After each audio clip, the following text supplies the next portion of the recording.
गोरखपुर में एक हत्या, 10 आरोपी। सच सामने आते ही बेटा गया जेल।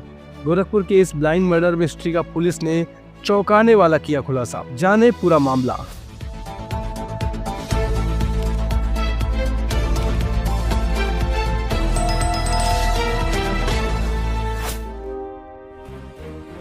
आप देख रहे हैं उत्तर प्रदेश का सबसे भरोसेमंद news channel UP news live 24 सच का साथी। मैं हूं आपके साथ अंकित चौधरी। गोरखपुर पुलिस ने बुजुर्ग राजेंद्र यादव की हत्या का चौंकाने वाला खुलासा किया है। पुलिस जांच में पता चला कि राजेंद्र यादव की हत्या उनके बेटे धर्मेंद्र यादव ने ही की थी। हैरानी की बात यह है कि वह खुद को पीड़ित दिखाने के लिए गांव के 10 लोगों के खिलाफ झूठा मुकदमा दर्ज कराया था, लेकिन पुलिस की निष्पक्ष जांच ने सच्चाई उजागर कर दी। शुरुआत में यह मामला आपसी रंजिश का लग रहा था, लेकिन सीन रिक्रिएशन और फॉरेंसिक साक्ष्यों ने घटनास्थल की दिशा बदल दी। पुलिस की सख्ती और साइंटिफिक जांच के बाद धर्मेंद्र टूट गया। उसने स्वीकार किया कि उसके पिता अक्सर उसे डांटते थे कि वह काम पर क्यों नहीं जाता। पत्नी की बीमारी के कारण वह लंबे समय से घर पर ही रह रहा था। इसी बात से परेशान होकर उसने गुस्से में कुल्हाड़ी से पिता की हत्या कर दी।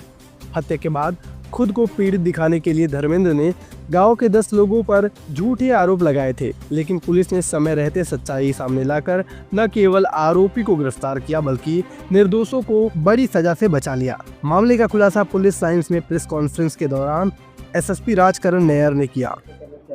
ये दिनांक 16/6/2025 को थाना क्षेत्र चौरी चौरा में एक मर्डर का मुकदमा पंजीकृत हुआ था, जिसमें वादी धर्मेंद्र के द्वारा उनके पिताजी का 10 नामजद व 4 अज्ञात लोगों के द्वारा विवाद के चलते हत्या करने की तहरीर प्राप्त हुई थी। तहरीर प्राप्त होते ही तत्काल मुकदमा पंजीकृत कर इसकी विवेचनात्मक कार्रवाई प्रचलित थी।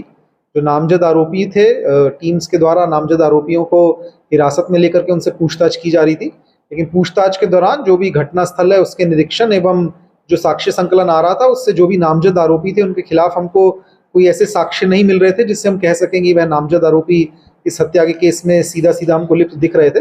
इसी के क्रम में घटना का जो क्राइम सीन का रिक्रिएशन था उसमें किस एंगल से वार किया गया है, जिसकी वजह से धारदार हथियार से जिससे मृत्यु हुई है, कहाँ से अभियुक्तों के आने जाने का रास्ता था, इन सब चीज़ों का जब एनालिसिस किया गया तो उसके क्रम में जो भी वादी के द्वारा तहरीर दी गई थी और उसमें लोग नामजद किए गए थे उनके खिलाफ कुछ ठोस हमको साक्ष्य नहीं मिल रहे थे, जिसके क्रम में टीमों के द्वारा फर्दर हमारा इसमें साक्ष्य संकलन किया गया।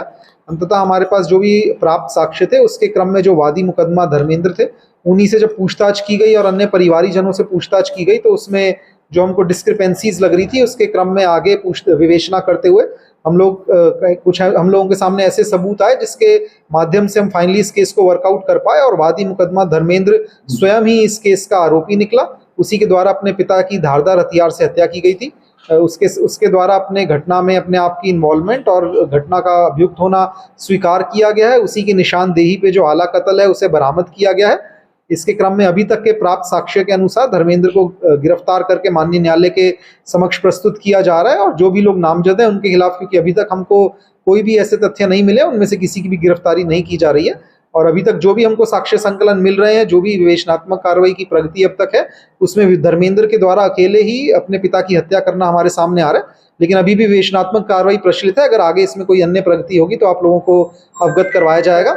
मैं विशेष रूप से आपके माध्यम से मीडिया को धन्यवाद देना चाहूँगा। मीडिया ने बहुत ही इसमें पेशेंस दिखाते हुए हम लोगों का काफ़ी सहयोग किया और जिस तरीके से आप जानते हैं कि मर्डर का बड़ा संवेदनशील घटना थी और उसमें जो भी नामजद आरोपी थे उनसे क्योंकि हमारी लगातार पूछताछ चल रही थी, ऐसे मीडिया काफ़ी सहयोग रहा जिसकी वजह से किसी भी निर्दोष के साथ कुछ गलत नहीं हुआ और जो भी दोषी है अंततः उसको हम न्यायालय के समक्ष प्रस्तुत करके न्यायिक हिरासत में भेजने में सफल हुए। देखिए, हत्या की जो वजहें इनके द्वारा बताई गई है, इनका परिवार में विवाद चल रहा था कि धर्मेंद्र का कोई सीधा आय का स्रोत नहीं था।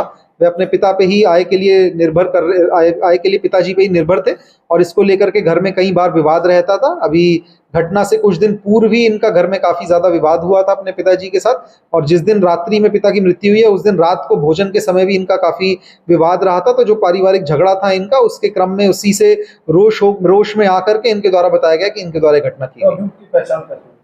अभियुक्त की पहचान जैसा कि मैंने आपको बताया कि जो हमारे पास साक्ष्य घटना के क्रम में आ रहे थे, जो पूछताछ में चीजें सामने आ रही थी, उससे जो भी डिस्क्रिपेंसीज थी, जो क्राइम सीन के फॉरेंसिक के द्वारा क्राइम सीन घटनास्थल देख करके जिस एंगल से वार किया गया था, जहां से अभियुक्तों के आने जाने का रास्ता बताया जा रहा था, उसमें जो भी हमको डिस्क्रिपेंसीज लग रही थी उनको फाइनली वर्कआउट करते हुए हमारी टीम के द्वारा अभियुक्त तक पहुंचा गया। बेटे के द्वारा पिता की हत्या हुई तो क्या एक ही था जी और कोई साथ है? अभी तक की जो भी हमारी विवेचना है उसमें, और जो भी अभियुक्त ने भी अपना कबूलनामा किया है उसमें उसके द्वारा बताया गया है कि वह अकेला है।